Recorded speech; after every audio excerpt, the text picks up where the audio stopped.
الحمد لله رب العالمين نحمده ونستعينه ونستغفره ونصلي ونسلم على أشرف الأنبياء سيد المرسلين إمام المتقين نبينا محمد وعلى آله وصحبه أجمعين وبعد جمو دازا إصاب كدلا صلاة كتلا دين بعد رتن دو جرمان محمد إروزنا دي يعلنا دي صحابي و إصاد الصلاة كن إصاد العافية إتلا دارنا قطع روزي no fokete malantamo sinje wofuna ne diga do don do abda isma ya wofuna wanale o isoro ko bane ituzu wezini fadala fia yele de no fokte de kedesia de yele latal kadare ama no fokto ko fate do so yele de nate da zolo so ko don bitinge kana ken jarba we ni na si so de na ko boli ni so kele ko yuda ko yuwomba na so wazo womba ko do yitara so kele ko yuda womba ba zaba ga malwamba na kana isolo gafara na isadara ga malwamba solo gafara yodere de tafsiru wa matada wombe be damana isowuro ko bone enablo winu wala samal bana dala do yelo wodo sinyo muhammad sallallahu alaihi wasallam boze les asbotalanda bozuwe suwenu ala na sama lobe wenu ala na adala do bo busu bodo busu veru ese so ala na yele bela bogo jonda ro bozuwe se to le do na baba bo ko baba sana se be de so wa ba se so kwa mo bolo kana les asu wensi se dan beze sala se da amfane ya ti si tezi chuta se de sorozana belana weni dan nana wenu wanna bede bodo ke kodom ballande de ya te menini na denyam bege kodom inge sosto ya wembe be yeso wana bede leza sesem selado se la khalita na so wa la khalita na gabi la khalita landa wali no lana be yeso wa albadan de lese so ke so ka bombo be ngbil leza sige inge soro ko bane se businna don veru ese esori kege khalita lando enabele eso irke kon donun dombele wammele ko dun wallan ko tala so wangan ko badangani kede lele da sunna nambele surat ar-ra'd kede aya akzalona na kermala 16 sinja so edisi dangoro kede aya akzalona na tele 17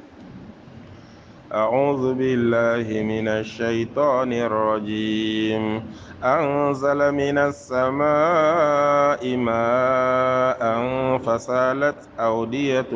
بقدرها فاحتمل السيل زبدا رابيا ومما يوقدون عليه في النار ابتغاء حلية أو متاع زبد مثله كذلك يضرب الله الحق والباطل فأما الزبد فيذهب جفاء وأما ما ينفع الناس فيمكث في الأرض كذلك يضرب الله الأمثال للذين استجابوا لربهم الحسنى والذين لم يستجيبوا له لو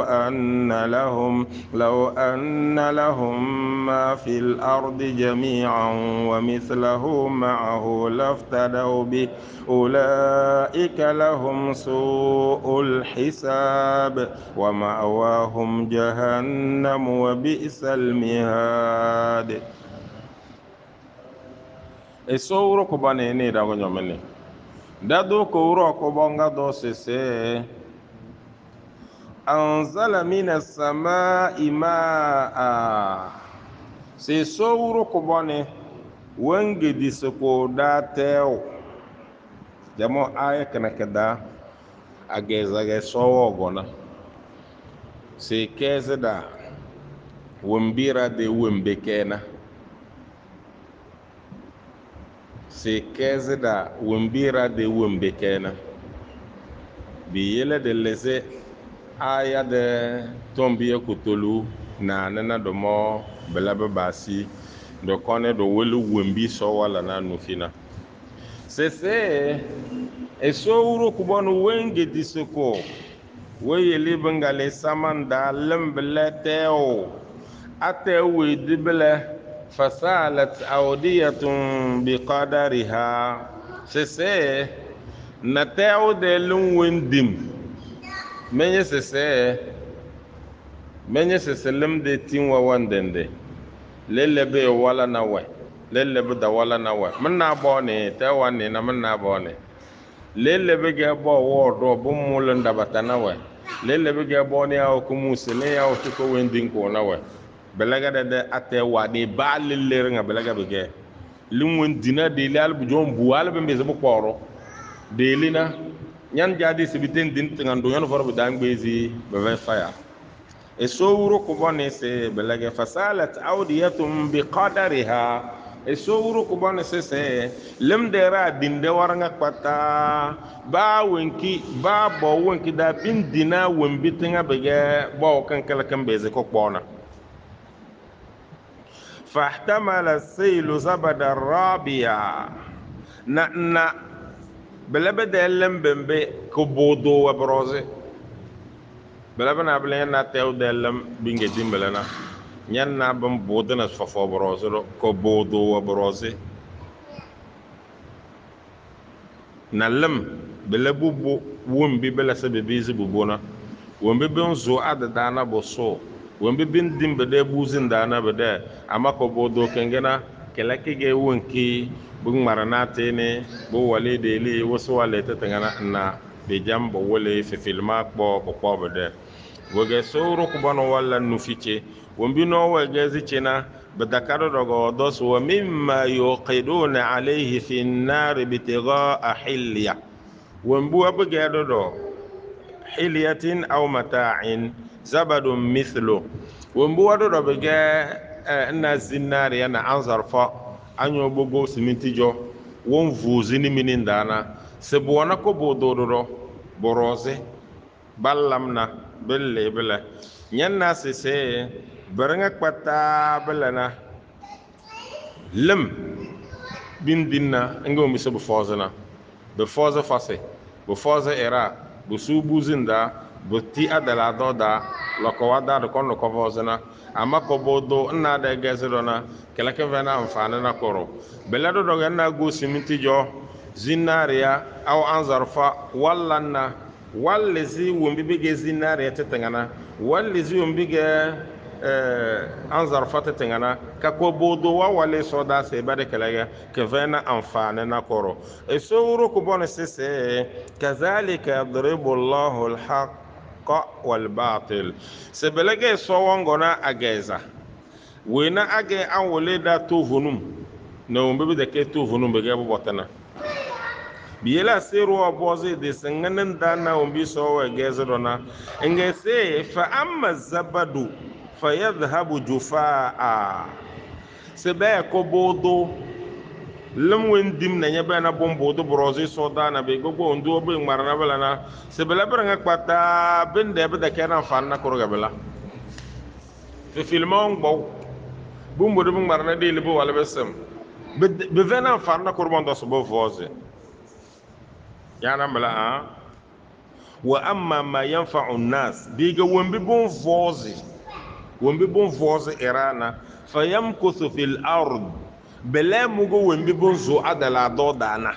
bela mo do me bela se bena biti adada be kondulu lokoda bela biti busubu anda bena bo so fasanda bela pranga kota fayamkuthu fil ard bela bo vozi ama ko bodo faina kon voze ngese era de wembe ge isowa ngeze dabla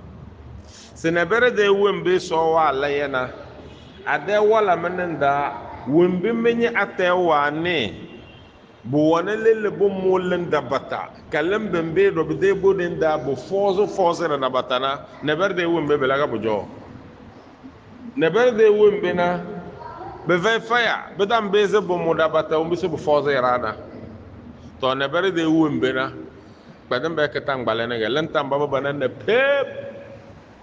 bela ga rada choro dara ke biyele sowro ko bon den matri ci wa gezna tew de lembem dar nga dañi selon won foza da era won yolam teno wan be na lam kidin wan be na lam buzin da lam ben ben zo ko bringa amfani rike bu ko voziti na bu fozera ena amfani kina ballan na sera na bara blaga so wala na bajo bele no dogo we gesi zinari na anzarfa go simintu walla na temarana wombige ko bo dona don vozana amon bige zinari na anzarfa na kelega wanga mobede kelega won vozana alle sinjina bele bege na ena era womba so wa vo wembe awala amotele beka abezo anvoze allan amfana na esodo da bele bede eranda to bi yele e sowro ko bone e de kezi we gezi change belana nyowe ne nga kpata nyegela kardona nyomona njari ya de enne wumbi balla nufina sese tafsiru do wala sese alfana ro dobele se amwa gala so de aya donge so gona ageza badanga mudane mozali widige ngbala ngesi do mi sowro ko bon wa ngati dal qur'an da se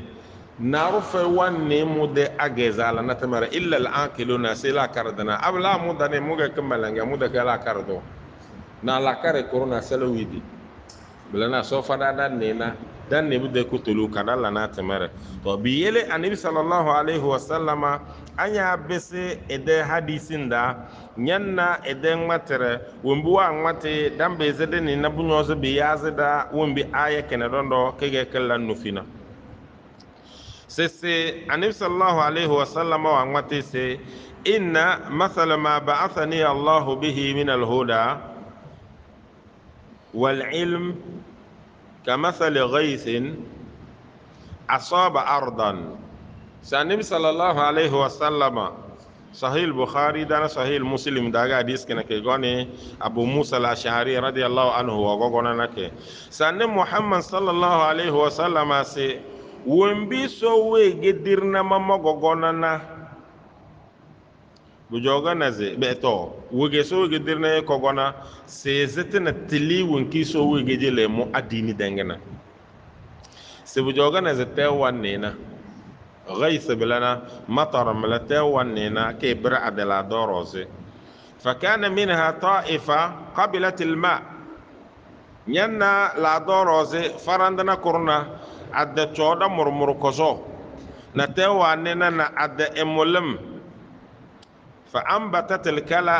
والعشب الكثير ننا كديمي نيدي تيني برنغا كبتا بمبدا بو ولينا علي نبكار كو جوبله نابونيو وكانت منها اجادب امسكت الماء ننا بدا نامودو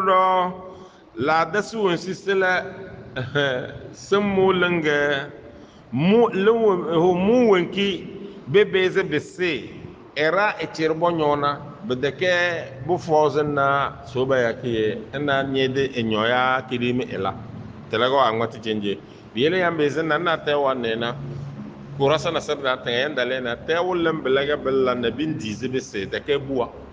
belaga ben fenena ara wanyo na belaga nabi sallallahu alaihi wasallam da hadisi ngeze biele se fanafa allah biha nas fasharibu era wanyo bela bedelem wara'u wasaqu wazara'u bafala de fasana branga banjere bela bedelem bam واصاب الطائفه منها اخرى انما هي قيعان لا تمسك ماء ولا تنبت كلا نغون كورونا لا دون كره كلنا beda kobela ena kada ngobda na sele kada molen buso kada na bebeze biyele kidi wanyo ngo kada molen kasena bacher bonyo bo fozo na bala na bangbechi solo da chiwo sebelaga ra de choro do jona dege dada ne bere so ala balana wembi bo gonana bala ba ni bala imane bammo nge sowa fo wembe a wala biyele bede iman mu woro tele wa da sisiria wanna e da sinan namo e bese e ko tele ken siria wan dare bete bo wole era bo sora asti beka era enarjana no ba walo tew wani beka bebeze boso adada kidim na tena na branga balamale yanna naro wombi so wa vaina tili wonki so wa vai siriya na de chore kena nyanna ege weni almajirwa kone ejoge ba motele na bobo bandare tele era ngo fosana badam be lo komela bezelem bana bongon gollu kara ngo fosana mala ama bala ba sira na barawa bala de duniya chore da na ba ya soga bala ba yebana ele dan jani ba ya so deide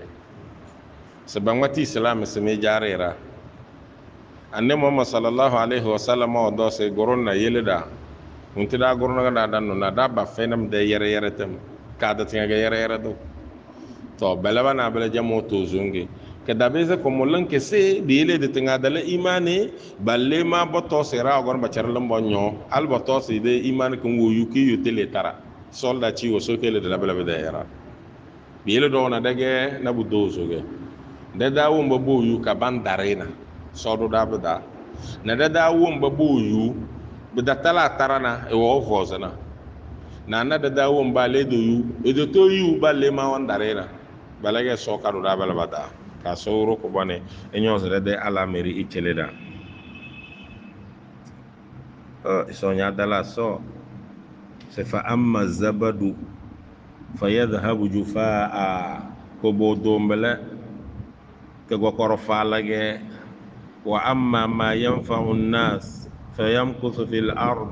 biga wombi bon vosirana bala bon joko la doro imma bezo imma bi dibuzi da bala bade taka kadhalika yadribu Allahu al-amthal belage so ngona ageza la kardana ebeze bane be kabatele e so de dare bodoki so mbu monana isoro ko bane do la kardana be mbada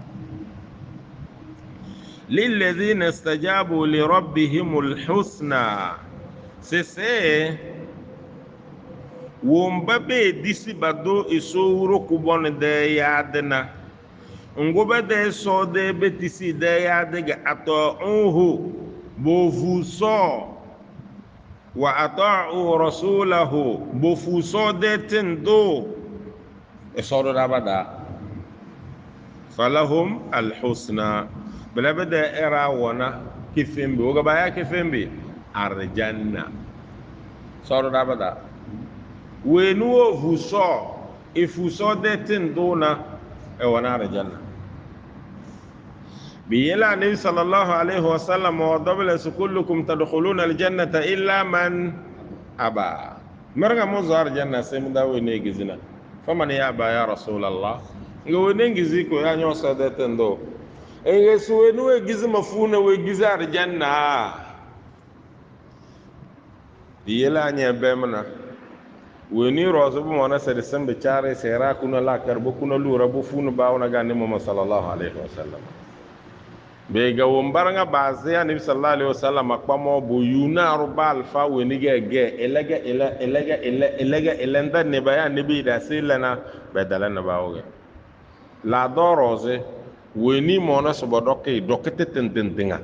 bo yolna balla na de tonte mare era wan darida ma ba ne lirnga kwata ba zizana da mana elena bala anne muhammad sallallahu alaihi wasallam bi yele lil ladzina istajabu li rabbihim wumbarnga kwata be disbado so de yadna ngusin disi so de yadna senyo vu anne muhammad sallallahu alaihi wasallam bi yele isawa ngati sma yuti ar-rasul faqad ata allah suweni wovu anne muhammad sallallahu alaihi wasallam na achika wovu so fa idan anne muhammad sallallahu alaihi wasallam de fulenda e so fule wonnamo do ma anne muhammad sallallahu alaihi wasallam eda ya sallamu bota edan dunya sallana borbota fasidi e so de bota ga wa wolenya edan dasananya na boro e so ru ko mon de bota bi yele so te wa ala yarabala e kona alquran nda e ferida man yuti'i ar-rasul faqad ata allah shart wa jawab shart anyo vu nabi sallallahu alaihi wasallam to be venesi ka so go nyovu e so se zeda biyela alfaado do ba winirnga bo mona ni so den dare baka ise sowru ko wonda bata duma be les baya nya alfa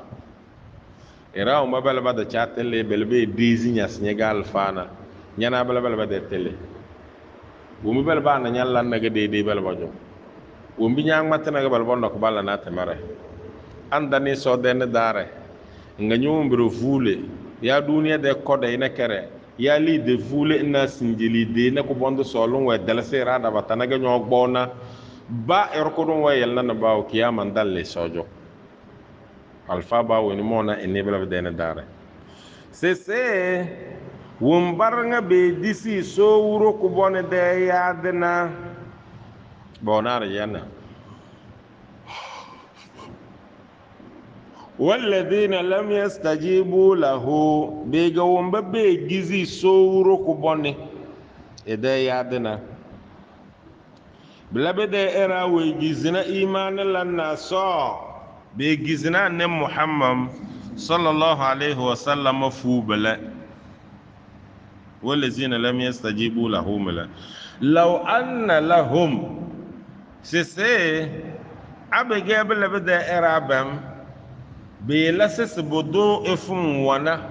ما في الارض جميعا ومبرنا تشرب ولا دورزنا وعدلا سن القيامه كدو دانا ادينا برنا تشرب دا كنبرو يعني سنجي امريكا روسيا شين نانا بلا باسينا مدوس امريكا ده كونتينار nga chir keda dana soda ngona afrika denge umbo azi dange umbo seyani wombringa bola dorosna unzul wondi tenkunda wombringa bege arzikila do danga bo danana nabide tina nabide zinaria nabide anzarfa na wombringa kwata bete bege baya arzikina esuro ko bonese abedi sibringa bola dorosna bichile rokodum ومثله معه نجبجس بلا بلسي لندر ربطسنا كذا نقوم برنا بولا دورزنا بليلا دورز ده أرزكرنا كتا ده نبولة بدوس يكون إفرنا نبلاي نجهنم نبلاي نصودبانا نبلاي نا إدانزو عذاباندا لافتدوا به سسي برنا بلا بدان دليتنا ده يسري ده دنيا ده wende justice waga nyanne se ba fone na fena tom ba gbay saraka ama bodon doy ba gbay saraka na be belili de we vere ale be ka wede e wede dana saraka ma se be beli caution rose abele edon jo saraka da e sowru ko bono jo be dan nombele bezes janna maga wande se arziki na kuru fai wan bai zai kpofere na tole albato sai da su azaba da bai esos lafta daubi bidera tambezi bakpo batna bade ulaika lahum su'ul hisab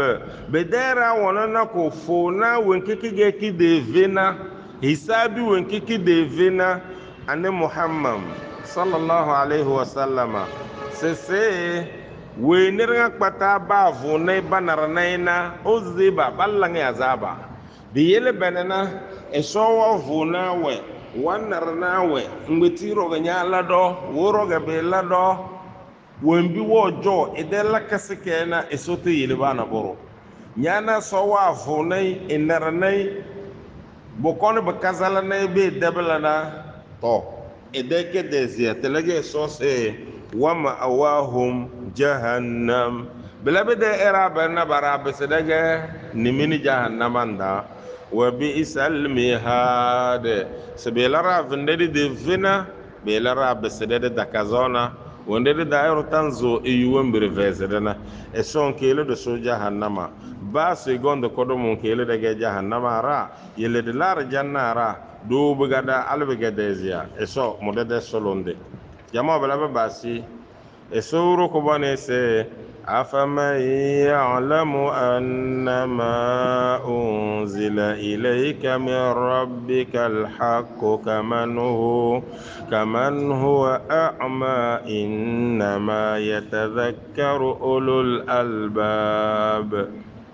sese wenu yu etele sese wembi be gedisa ne Muhammad sallallahu alaihi wasallam rozina eso joga be galena atonjola fayburo be ka bege to vonum eso sebelebe de eruna ena weni ge injamna ballan deidei kanna ke de mange semena bedake injambe gbo wazana abe mo ci ni aba zina buro wanna kada ama ga injam ena waza ge injam kabela beda weni ge injin idan nana lege za do kalemo bielen jendu intiba matijena te da kan jendu intibu vu izana te gen jentu wenti ti eli erona waza beno to vunun ka asisto vunun ka dan delik to vunun la na tamaranga eso ne da gonyo mene eso suweni ya'lamu anna ma unzila ilayka min rabbika alhaq wembi be gedi sinyo Muhammad sallallahu alaihi wasallam yorozana wa delese do sojo be galena kabege to vunun gena belebe de ero ena weni ge injem elawana belebe ngege wegizu fule na bege de innama yatazakkaru ulul albab eso samata na mangwatona wo mabage ankelidina na belebe rike bambezo ko bani tontenete da albotoze albalana temer bo furede ni bawo eso do da balabada na nga balaboro dado eso kuro ko jowda batado wan mateda o mebata begal kawlu sulukina de tom eso se الذين يوفون بعهد الله ولا ينقضون الميثاق والذين يصلون ما أمر الله به أن يوصل ويخشون ربهم ويخافون سوء الحساب والذين صبروا ابتغاء وجه ربهم وأقاموا الصلاة وأنفقوا مما رزقناهم سرا وعلانية ويدرؤون بالحسنة السيئة أولئك لهم عقبى الدار جنات عدن يدخلونها ومن صلح من آبائهم وأزواجهم وذرياتهم والملائكة يدخلون عليهم من كل باب سلام عليكم بما صبرتم فنعم عقبى الدار سورة البدر اسورو كبان سيسي الذين يوفون بعهد الله ومبابت بغي لا كردنا اسوا غمت آية كي غنادا إنما يتذكر أولو الألباب وما بغي تلدنا بغي أنكلي دنانا بام مازنا بلا بام بزكو باني تومتنا وانتي سوا غمتنا ومبامله انجس بنابل ومبون زلكي اسود القولنا يا ايها الذين امنوا اوفوا بالعقود سورة المائدة ده كذا اسوس ميو ممجي مؤمنون زلكي القولوا اوفوا بالعقود عقود بوضو القول وبلنا اسودن دي نا اسود يوم دندي انينا رو القول تلسج زلكي تلسج زلكي القول ولا ينقضون الميثاق بدا ارابم بدا بيجي كيفنا كو جوندا بدن جن القول ويي بيل انيان جاد منافق ود صفوا بعددا ان محمد صلى الله عليه وسلم وعددانا ينغنا القول ده چمبدا بيل ومبا سوون ماتيچنا ليسوا بمنافقين بدا منافقوا كانكو اذا عاهدوا غدروا abege sebedena wogbona alkawle asiba gusa alkawle kenge wa idha khasamu fajaru abe laganatru ogorgo yugarrama asiwa falamara wa idha haddathu kadhabu abege bedena wenige munafikina alallan fawgele de belda boto budon joy sifawa munafiki de sifa ga bandanda bala wa idha tuminu khanu abaze na bala bida eromo amana asewa gusa amana kan aw son kele de la munafiki wa son kele de la munafiki wa munafiki de sifa wa mala ani sallallahu alaihi wasallam do ayatul munafiq thalatha itenati ce tijanta na bala na ma dono bala na charinya da anya naro alkawl wa mulota firi alkawl ken gen zulukeke abe la gandam be su ko zulukede do sababu nke gonana fumara we na ayeli nya na we na alkawl wa mulota ene beda beka echeke mene da mabde ken nya gusa alkawl nya la yawdarana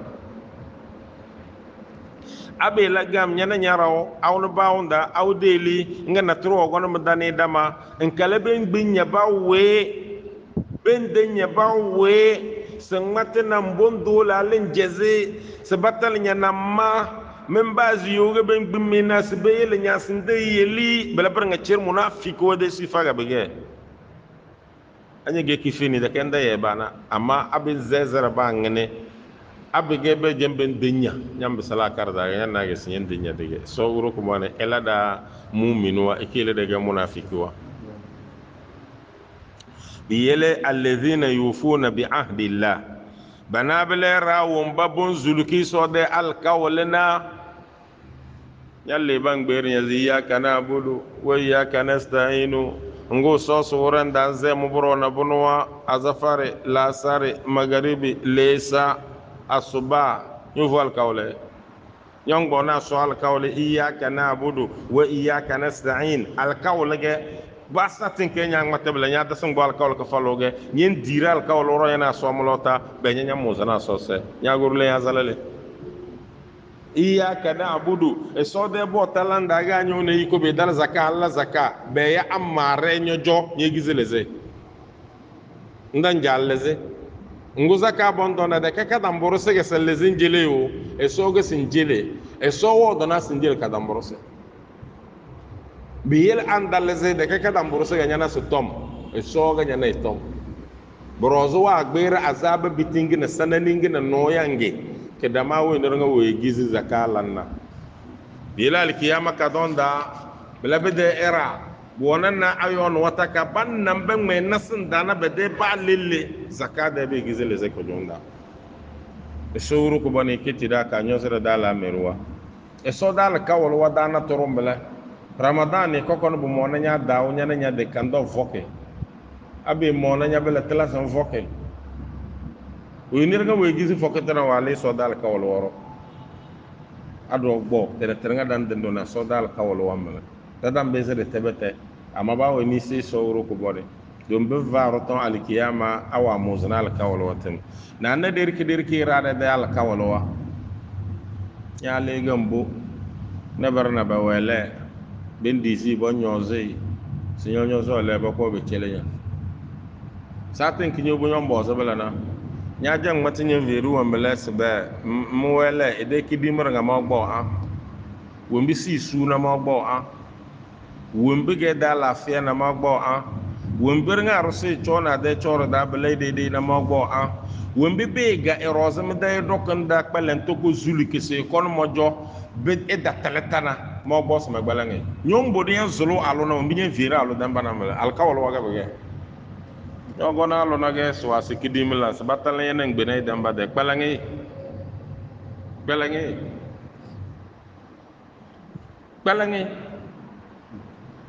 sonyo zala merwa cheleda yogona lo nyanei nyana defo na toro nyongbo ko karaye womiezo la anye debuwa zana ga bagana tideli bokonyozi ka buwa sirina na nyodon nyoze na berde ni ka buwa siri na njarinya de eke choko mandalege alo modalla maga bedo na baganya vene ya dendige ya ba gazu nyonyo go bona la rose na ga bete nyono de defuwa alkawlu kinyo bona lo mudamba na ni so den daran zulu keke bi yele bu monas ba kombo to si hiye abalo awe alkan darena bu mona abaze me dogo nyofulu nyono ba we ni ge jo wondo go jo ndomo na bam galnya ba fu na nya tom ennan na mu nya we matare ngbala do mi nya de tinga mbu mo na salla bo wele sega balandala ndu suluka alkawle anno aluga banyana nya balalla pa nya lan woro na badasa aluga banyana ala ne muhammad sallallahu alaihi wasallam afiri nya sese sindene de malana ga balanai anyo zole ese zebete bedan zezebete anya kun force bin bele ngo de bele bele na wakasuruha talaquha hiya wa janabala biyele bele bogo jonda nyodo kene na ni sallallahu alaihi wasallam su doke a kanya nye simla watatamatta biha kanya nyoso chiko bele gala isuru ko bane nyosa la meri chele da na ro mbezo ani dona sa alfa vorso da alla de kama vorso wala ba funjo ba jore nyosen de langan song bona na dana da alla ko su ci bela kozo isuru ko bane ne da go jomene ama soyle ba ni sana de lo fa nangone na sa lo sese ate we ve badama tama madani nini o le dona anyon de ke manduni bangbira se wa le wanja de ton ko wongo ka bane me deni mle o kandan jamela nyele nyongo bo sa telanga na sang bona la to mi zo le na isuru ko bane ne da go nyomene dum bela alo na anya de le matna aso di se binda la fe ama bege wa goro se la dande do nyoro se wole nya dande mungo ugo abela bela lo amma bege nya dele ngani yalla ngi kalme no na so de yiko akada wuran da beze se le tozu da so di se beze ade suru o do de belam yelo mabata ko tana so fa ba damba ami o mabang na so fuzi jelo o mababa so le ta sana so ta so londo tena gala tanja alo anete no no e bana bana la di suru ni tafsiri zona tena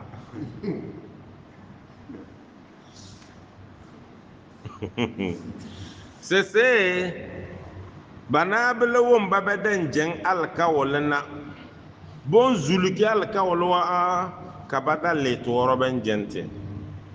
esowuru ko bona belabo roga walladhina yasiluna ma amara Allah bihi an yusal bana belado do erawon ba bandan wombi so wala foro sabata bana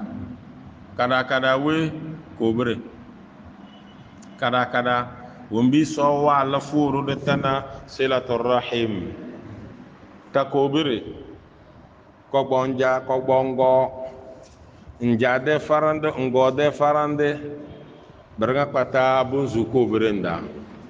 biyele erunya de chorenda abegenye ge win wa muzna ko berena yagbade ga sara doge so kele de la sara dana biyele suru ko bonde de aya kana keda wallan furu silatul arham de la ko kare dan ko be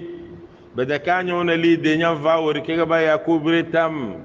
le inzulu boro de zaman kene telefone wa ya nze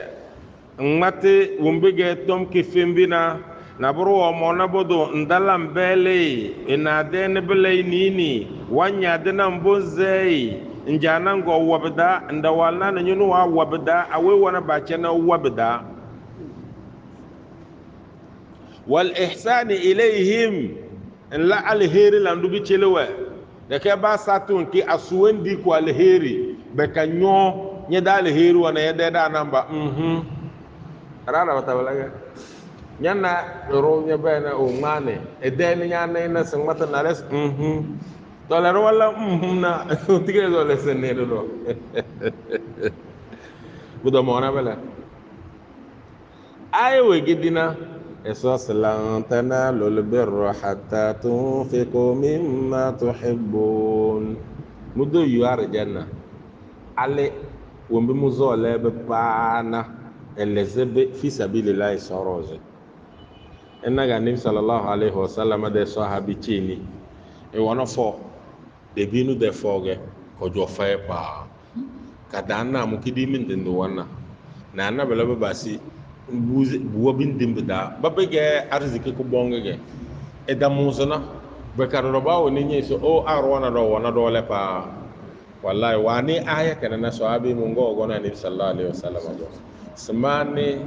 eso de aya salan tanalu albirra hatta tunfiqu mimma tuhibbun to biyele bela bogo jonda mede fo nyanye kana nga waya kayde kana bela mogo no mejele ngene sallana malwamba malwande kan ngene sabala bufozana nga nabi sallallahu alaihi wasallam wa zai nga wa zulu so chele nga wa do albaraka na ne guys ma bisna nya de fo ke mejele nya bo ndara kanye de ko gure silatul arham nabi sallallahu alaihi wasallam edamo ayaza ay sabisimbun dara kanye de ko gure biyele weener nga kpata ben gbade sebala na sochi de ko gure go wen dezina edan jasela ke fenige abba nyan lera da be mona nya beleno ge kadambo mbabu mona batala basandana abege be zezara nya sumbu da nyona belese basanna bala wombirga kwata be bozana ba ngbeti da ngabe abege be gbakodos batonya bin gbade na wage belebe de era ba mege nyonyo yuna ndi bin da na balana nya mazi suwe bege rote tande ga be kazo isoro ko bane ene da gonyo mene daranga sola da ko bure tanda de mu dang matege amada yono matara bam da no plena sol daranga do nyoze de laze ka de lawum bu monana se daban na ko bure de tam bu mona eron jari ya de do nyan dana nya de umba bage kunyom de nana umba bage kadam borosna umba bage kedersna bekala ba sa to nke mi yaga tenin da balaga adamin wiliga man bayan wa ay ezin mana wa de bila ni muhammad sallallahu alaihi wasallam wa jona idan daze ina baranga bendi ku kidimu nyuno kodumo ina baranga bendi ku kidimu nyuno kodumo wan matina wa kalamu ki fengi ida yer naro eruna ruwangale farandana koro gongon medina da to nyin na da zaman kan nyen jen naro bidake to yesi so ala da nagal da makazo nyen na naro na yelim bozo ya dis bongo da ndebiri suf de ko zona ngene mbele be ruba jo ko zona yana nyen da na naro do na sana koro aya na delgo ala kazo pa na yelim bozo ya dis ngene bele china za cheni to iruchi ni menge zero na ejom na bele ngu so de mage to nyes abe gbede bele be lana ze kozo era be na yasanda kazo ngu so amanya na jo kozo yana ge se era da nyam bisigana zo ni fene giri mana ka bodon dozi ya ka badala na nya har kado ba na burga bidamana nya bada ye be yer da sam anni muhammad sallallahu alaihi wasallam bele de ro ongon na konaga wono mbo yenna izingen na doga menyen na bongone erworo bo fuazanda ba mozana ina anim sallallahu alaihi wasallam gogone dokne boro ifuazanda bele abegenya nyumo we no modokona nanya na menyi fawena ka basne bi rasne balla mamaki anim sallallahu alaihi wasallam na rucini weni eromu weni bembe na se ngizena anim sallallahu alaihi wasallam wala ya sakena dobelera e soro se ba na turga si kodu anim sallallahu alaihi wasallam wa witu ya we amanyonyo ko ne tele so wa fanyana aw arziko nki so wa fanyana womba babu jona zana burfai bade kana ra doze evena ka fayar si ko zu ko jonda na balaga nyang meze banya na nyam be ngi do bodo bode banya ne don do bevena ze ro gono yajo nyam vena girmana koro nyam muna wal heri de mo ngene daga zo le batona ya be kabala barnga amara allah an nasila ilayhim e so wa la tala se la da foro se bela be de erara nga patana bomona dan dana da be de rabam yele ibn baz rahimahullah mane bela egal fa ko bone ge tele ko bone ama eno baba ge na bur faydina balana eno bendere diko e sowro ko bone lay gafara bi yele mo gojo palamena bu afu bunaro wonna e sowa daze domi be lana zbili e de folo wannunge ama e veydede woro gon mojo dalla fawe na gesi mala nyanyi woro zaga ma ngono yo jo nga mazato era ngone abe mo adinde tomna nga sa ay muda banyo alfa ona bero amo mudum bulbel bojo ama mo ngono mojo mo mbir mala nunjo to ngana be la bal bojo yo mbo nga se ama ngono mojo mtem bes mage ko dondo mom moma albado kidimi dili alda lan fawe woti mo na mogona nga baze yere ade mo bu manu wodo mo yo nganu jo mo bodo wa na belo be ka zola dini ge pa na so ele zola dini nda be na da lan tafsir robla na ale jo ngam mati so de tonna nyai be feide de dono be feide na so wani ni pa ale kurduka nyanyi bandu gol ba vara bala da e soro so wan var pa wani so de tonna na so bele de eru yum ki finin na do ro nyan na ina ndan ni de ku nyom elado wa so wa matena kamui oh amade kpelan wende o mabege bado wana na burfene de kpelan be de chona yo be gada bodo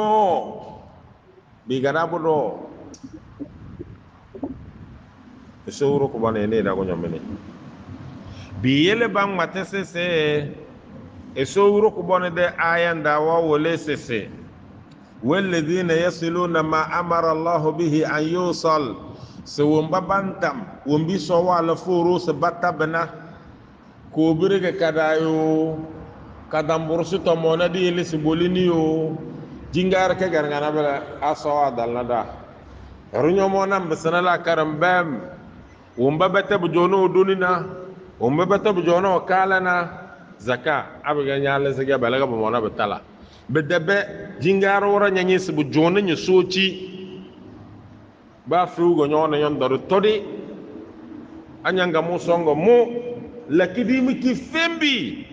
tozwe nyanyu wana burfena yawe bokoni de bi jingare be diwembi abo bada mi be dina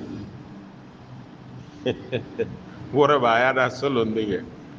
wora ya da solo ndra gale jabage dala solo nde de tena bala dati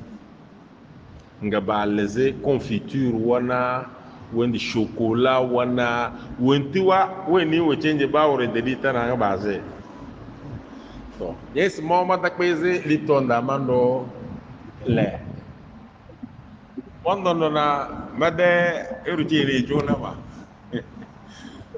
mana si wondu me godi mo malla na walla ngwon merki dige mama gali saudiya malabla da zamani na da ala miru wandande mogo mabsala kar ga mana birnga dondo idan dikina nga maze makaya ina na cen telu ni mondo na maze dio be nyojo chiro na nya guru sur kenyi na wora yanda sanata da ya du nyana bla base dana bla base du kolonda du di duniya da kai de leri awre ne nyowi wambi ne diblemo awre ne be fena mondo na nga dalede e do fay e di fay alle signora se gara dalla zare den kidirke yana mala da se gara la zare e suru ko bone ne da go nyamanya ka sola le heri cheleda e suru ko bone fada ko jonini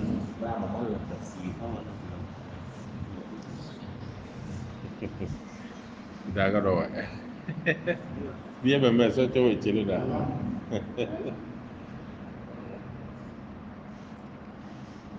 jama wa dale de ya so da fai kan murke ya de wo be na mo wana zidi to abege se de ben ebem ba ya da solo ndege amon bi bal zibasena e soro ba woro we ni mon donora ba wore eleve na bele ngudo yita bele ngudo yita bele wora de nga wa dimbe de baraba nga andi bi nini organizer na la nat paga ida mo zana edo zona bele e soro ko bane ni da wonyo mene ka sola le heri keleda to biyele erom bisana la karo mbaba larba mal na nyana rose nyandar lan ko kare kalamu laki fingi nyandar lan ko kare wombe bon ngono jona ben dare ben badena wa nyandar lan ko kare ba nganin da nyan juna wa nyade domin ne barna balaba da iko ba zai iko wa dalalina nyan nasu sai idan fada ma ban juna ye be gana emudaga janwa kelaro badala emu na satina kornya tingan jona bedera belega ne Muhammad sallallahu alaihi wasallam ke belege iraki fina so le na belega bege wombi elege aro nyang gelenya denna mogodo mo wona do be jambege ala mo na toroga to wole so bodo de esotel na toro weni de sotel na odona edan zede mogodo ba satun ku wen disi de ena so de yuma nyi sadara dana bala inna akramakum inda allahi atqakum nyedilite yeli nyogote wonda rawe wonda ade konin da sana wona yalla wa wazu nyede arzikite yeli nyonya jam bisu goni bede bagana tokti begera batala nyene da arziki kinga sunsu bada esuru ko bane elada era de demba ka so sezeda sese wa yakhshawna rabbahum bayan bada era bambe bo zulka alkawlwa be kabaden jeng alkawlwa esuru ko bane se bandan wombi so wala furu se batanna de gezodona wa yakhshawna rabbahum be kabanne bado esoden dare wa yakhafuna su alhisab banne ne dare na hisabi no yange alkiyama de kadoda dom wenirnga ide hisabi talaka zona ballange azaba wenirnga ide hisabi talaka zona ballange azaba weni de hisabi wala ka zona elege weni benjengena esoro ko bane cheda ka ne da gonyo meni ka fada ko junini Allahu akbar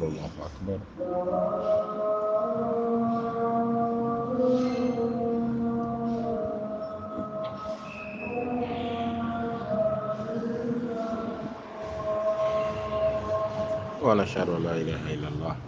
وأشهد أن محمدا عبده ورسوله اللهم صل على محمد وعلى آل محمد كما صليت على إبراهيم وعلى آل إبراهيم إنك حميد مجيد وبارك على محمد وعلى آل محمد كما باركت على إبراهيم وعلى آل إبراهيم إنك حميد مجيد رضيت بالله ربا وبالإسلام دينا وبمحمد صلى الله عليه وسلم نبيا اللهم رب هذه الدعوة التامة والصلاة القائمة آت محمد الوسيلة والفضيلة وبعثه مقاما محمودا الذي وعدته جماعة إسورك بني دا غنيو مني إسوسي ويخشون ربهم بكبان بدو إسودن داريو ويخافون سوء الحساب بلادو دوغبان نداري نحسابي القيامة كدون دا كلا حسابي چوتانگ غبالوه دوم weni da hisabi talaka zona gani mini roga sokele do sobuda esos walladhina sabaru bitiga awajhi rabbihim sesbeda era bambage suru dena bendi suru domi banjade bado isoda yar garoze ebitiga wajhi ezan daga baya wajhi kacindi wumbi ballan nufinage isoda yarda biyele se bana bele womba bendi suru na wombe be mono na bendi suru ena wombi sowo doda se mwanda zeda wala nabluwannakum bi shay'in min al-khawf wal-ju' wa naqsin min al-amwal wal-anfus wath-thamarat wa bashshir as-sabirin sese mo so manda zeme na nedare de ken dare reo nedare de na boro nan blame basi nyose na lide de to beledo go wezini de tem sim beledo go kidimi de bela nyose bela kale ama bela bara kata ma da zeme ba fula zu suru de na de wembe yo to bi yele da ze to tenterenga cher بنابل سوون دوس والذين صبروا ابتغاء وجه ربهم ومبرغ بيو إردونيا دانا كدام بروتجه كدومجه ومبر بلدجه ومبر بددجه باجاي تونجه بادويجه باميجه على بقوة بده ومبرغ بيو إرودان جانا ومبوا يلنا نا دوكيده نا ديسورو مبتيرو ساي esoro kubana wodo sabi yuda di disuru wa bizi di disuru belana telege so wan matiche wa aqamu salah kabla bedera do bala do na so se ten jengi azafar la sar magrib lisa suba bayido na fala wa badalai telasa ama wan jare de belema bogo jonda wa anfaqu mimma razaqnahum sirran wa alaniya be kabedera bembena balli zibe de zibe oda ballan zakawa ballan sarase sirran do musaranda wa alaniya na batmenda saten kiga do musaranda saten kiga batmenda nyanna sese abegenye ge we ni so uru kubone wa vanya ariziki ga sella zakana nyanyi ne de zakade tom biyele nyongo gbo kunye de niya abe mo nye de lide amunya ngaleze na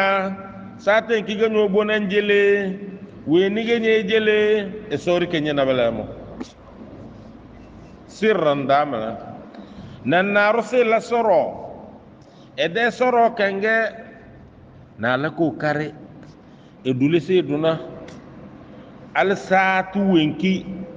we jele worote tengana wenu we jele na naburu dan delis wene jele nama Sayyidina Ali radiyallahu anhu ibiyalu naro ya ibiyalu buga wojo de wezu ndana wazo kidin wasara suwon bona rana alle woro be dazna agbete soro bade zamane banye arwan zo agbete ngabel lambele basi agbete soro ama wazibon zo ina ngabana lama woro agbete soro ala niti ka agbete soro edeke wenu wanzo agbete na ngana ga belega da sete teneto woro to bozoi balade soro bobo na bebi ase akidoro yunufu enyena wakati wenkina kidim sake sakwa ngawon vol e woro na agbete sora wan gbawna wan bona wan se dezi se dan wona se bangoro tera ga bomo na kidim ben sere kabasu na zewo kidim ne sirran basi alese basi ngene bele badale ya sake na magazina ba na woro bon zoye zan woro na alama nguma ta ka gbete soro danyana na naga wazaba na bede woro basi dezi sen sirna sana se de do mena bodo kiba na ba zewo kidim naga bo mo ba ne buda sa abla nganu won vollan ko te marade sirran mala sinyelanda chokale borongan ga landa mas borongan ga landa awen wa jare de jeli jentana la awen ne jeli sampona la awen ne jeli milina la to mbaba ko on baawna ge awen wa jare de we jele 20000 la wona jare de ga varu 30000 la janna ro jare de na jeli 50000 e sowru ko bone fer landar ngale heri de lanta ngambala amane bara we jezalanda bara jezalanda mani na bara tele bogbo alfage o wole wocho enga baga mulore bala branga bala zere bo bonai to lamba ya lana landa amla erochen laro bige wardo irada amma bele de ratoro telete de farandige ro verias bige dirna ma chadige madina dom abala se feria raba na mondo na be yele ga wole wocho ba bizi baneda ma balai na do so fera wale heri e soro woni mondo be la bela na modonde ge biyele landoro nga sofara alheri naru wallamna wanjel na nyege edunya rada walla nyege a takasi bangne ko jo asu edisi nyoro nyali na berda nya zo na berda ama naru lallanna seriya bele ballanna yelmala bega naru do la wallanna nyanna sele de lamna man bo wona ilmu yuyina boroyo bitey ama baranga landaga wo baranga pataba on wona lada ka begel dama mun na ro varu dana ro varu terrain man na namaza wallahi ro faru terrain ba lay ko jow ngani se ele de dara la no ya ga banare menye ba ye bombu so belana ngode ke woni bu jono ko karna ngo ayayi seba me de terrain wo ko ma fanya bedela ndanda man don na ruwanzum so lay gafara egelando ga terrain kra ko do man mato don ko junda so yele fezere tase fezere rozo na rule wo junda so se ya la fia ro faru terrain mas delaga bonda ya smade ne donge ero faru dana wamma ko ti ma fanya ci ama iman wa mes ko betala namo ami so fara imane e dum abu onyejo nga nya leze bembe zu bu onyejo na ben dalenya ngiti mben ko nya leze lan wana turu ero nya lanna tijan tige garanti arjanna mandana sayyidina usman radiyallahu anhu lesiga wa lezi de zibanda ali anne muhammad sallallahu alaihi wasallam ken feri se sinje basi na burtan dala nyotuta be vana nya no na kororo nya da arjana wa shire sayyidina usman radiyallahu anhu bela to biyele don na nya suweni sella be kabla be de lan kenye garantina biyele nyo we ni nga nyambe sella na solla nyambe sella we ni na lai nyo mbiro ogbo no we ni na lai be mo so na ga nanna abe mo le de lan sellai no mbiro vezire ni sibi chile na wumbi se kwazi bisile na ya dar janna mala yase alama na toro bu vuda na be ga dar janna na baoge erwana ku dongo wan zale na kasala te de dere allo ngo go ni mona ne muhammad sallallahu alaihi wasallam se ya nyo so de tendo ku don ya kazawana ma ake guruma no yage sulma sobe ka ku don kan kede annabi sallallahu alaihi wasallam se anya zin se mazul amma nyam bi zin du sunu ya dar jannam la ngalo masar janna ga mazala ya bala bo cho amma solma so abe goroga mazala bil zima tumbolo bi madan jamali tumbolo rada ngani sallallahu alaihi wasallam wa solo so bela bugo jonda bi yele annabi sallallahu alaihi wasallam woro ibn abbas na dal majir wa ballanchu nga won veru wa se mudawo ni zola se na arjanna ro na ba luce na arjanna ro mana nga bala biti nga wa naro hadisi madana da alama waki so wa do rozo bi ga da zata ka bi ga siriya mun ka wa do ke do zo na arjanna na dar nga cirbu wona bala wona lelle abe mo so nye de niye wallan ka zo nya lana be jambu do ga ba de ya so chan e ma nya arjanna da nan da be da nya la arjanna ro eso dan matana da fena ko de na ro alheri ga do zo le na da mage dan da salama tom eso do da de ala mirba won kinda de bukato ko tinjele da eso do da de ala mirba won kinda de bukato ko tinjele da be kalle zada duniya fere be kalle zada l'akhirah fere eso le zada duniya fere eso le zada l'akhirah fere eso le zada duniya fere eso le zada l'akhirah fere de aya do koro de kazenga se wa aqamu as-salah wa anfaqu mimma razaqnahum sirran rogoroge halde de bolle beleyo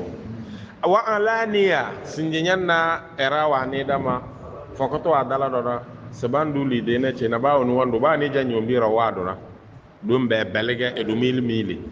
alaniya o dabala se de majingirige se de lalokoge se de chele bakamuna kidim batara arabo yona no ce batara kadamborose belana bawo ni du mil fufu bawo ni du mil na tontono wa alaniya wa damala lele min ni dama bawo ni nyana aw bololo ya modo zole ya kazayo bawo ni go wambe zombi na chele chenu e jele do wa alaniya mbala brenga do musaranda na batamenda lele be gba wonki ganya lana e sowru ko bone e de la do da na mo e sodo da landa da wa yadra'una bil hasanati sayyi'a be kabdera ba mu'min wa bambana ba sa te kiga bala ba sa tu won kiga chuto go gonna kifembi ga bal bangbo ben gena chuta bangbo kifembi ge ben de na chuta innal hasanati yudhhibna sayyi'at bala kifembi ga ba vizna chuta bodon go chuta ba vizna chuta ay chuto go ne sa kifembi ga bal ba vizna ulaika lahum uqbad dar sesebeda erabam bagona na ko dada kokoronga kokoron kaga dana e dano ka kokoro de dana de tana bla aya ka falo wonke ga gerengana mozo le tira so adalla daga do soboda jannatu adin arjanna adin nga baya kokoro de dana bla yadkhulunaha banzo bada atire so wa go sada lafiya be sonna mo be so tuzu ezini e so talna dana wassalamu alaikum wa rahmatullahi wa barakatuh